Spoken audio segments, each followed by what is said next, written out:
Dvaja špičkoví slovenskí šéf-kuchári, exkluzívne 5-chodové menu a obrovská chuť pomáhať.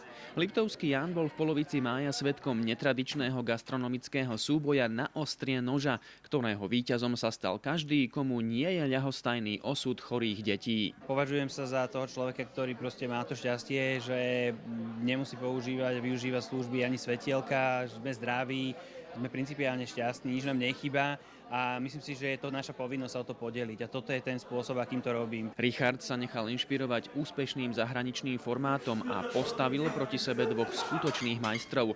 Lenže viete, ako sa to môže skončiť, keď na dvor vpustíte dvoch kohútov. Moc sa mi pozerá po kuchyne, neviem, či mi nechce niečo vykúkať alebo zobrať, neviem.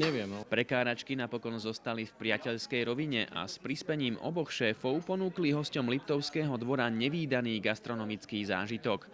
Spolu s chuťovými pohárikmi im zároveň zabrnkali na takmer všetky zmysly. Keď proste vytvoríte atmosféru, vytvoríte emóciu a tí ľudia dostanú kvalitný produkt na tanieri, ja si myslím, že o to ľahšie sa ani tá korunka potom pustí. Michal s Mírom predviedli naozaj majstrovské kúsky, ktoré si vyslúžili oveľa viac ako len uznanlivé prikyvovanie.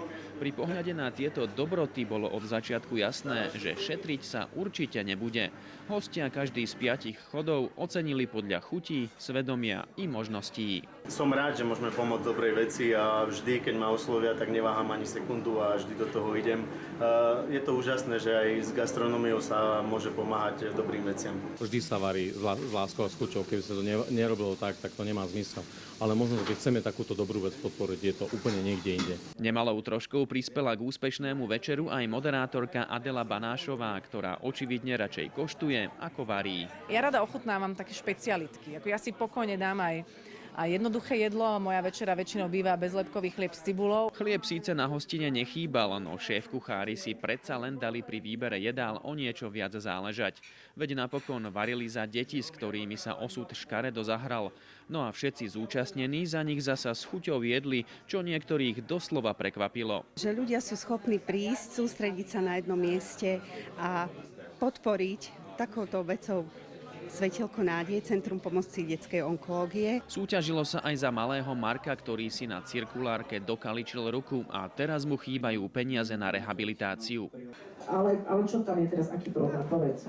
Neviem vystrediť prst. Je veľmi dobré, keď ľudia pomáhajú s tým, že pritom prežívajú radosť. Že to nie je o tom, že teraz vnášame do nejakých ľudských príbehov ľútosť. O čom sa celý večer iba šepkalo, napokon sa stalo skutočnosťou a doterajšia rekordná suma podľa očakávania padla. Spolu sa vyzbieralo bez 5 eur 4500 eur.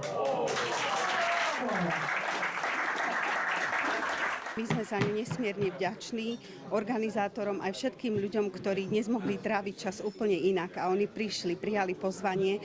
To znamená, že prišli s dobrým úmyslom pomáhať. Dražba umeleckých diel na tanieri priniesla nielen rekordnú sumu, no zároveň i novú nádej pre malých pacientov. Myslieť na druhých sa dá rôznym spôsobom, no cez žalúdok to ide ako si prirodzene.